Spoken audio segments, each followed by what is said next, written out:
Hello बच्चों, so the second question basically is given by the figure shows a schematic diagram showing the arrangement of Young's double slit experiment.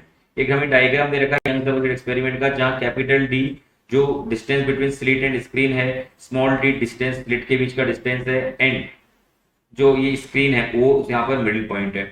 अब आगे बोला गया है कि if the distance D is varied, अगर D को हम वेरी करें तो चूज द करेक्ट स्टेटमेंट और स्टेटमेंट, मतलब एक से ज्यादा answer, more than one answer हो सकता है यहाँ पे, तो चेक करना पड़ेगा हमें वन बाय वन सारे ऑप्शंस को।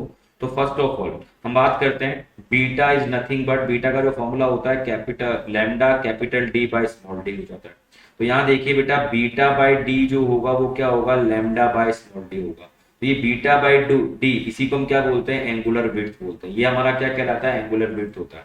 तो यहाँ देखिए the angular width does not change, बिल्कुल सही आंसर है। क्यों?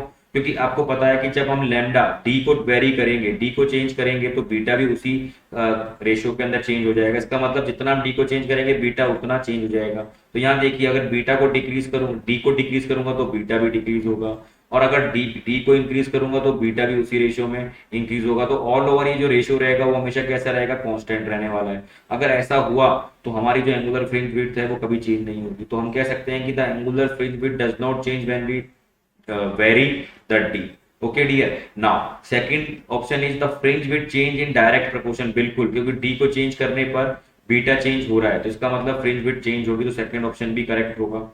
Third option the change in fringe width is same for all wavelength, नहीं, क्योंकि लैम्डा पे डिपेंड कर रहा है यहाँ पे। तो जैसे लैम्डा अगर हम चेंज करेंगे तो रेड कलर का अलग होगा, वॉयलेट का अलग होगा, ब्लू का अलग होगा, तो ये ऑप्शन करेक्ट नहीं हो सकता, क्योंकि डिपेंड करता है फ्रिंज विड्थ किस पे, लैम्डा पे। तो this is not the answer. Okay, तो ये गलत ऑप्शन है। ठीक है, the position of central maxima remains unchange, बिल्कुल भी जो मैक्सिमा है सेंट्रल मैक्सिमा वो लैम्डा पे डिपेंड नहीं करता है, पाथ डिफरेंस जीरो होता है, that's why this option is also correct. So the right option is A, B and D. Okay dear, so this question have three answer simultaneously. Okay dear, so thank you very much, I hope we will get the answer.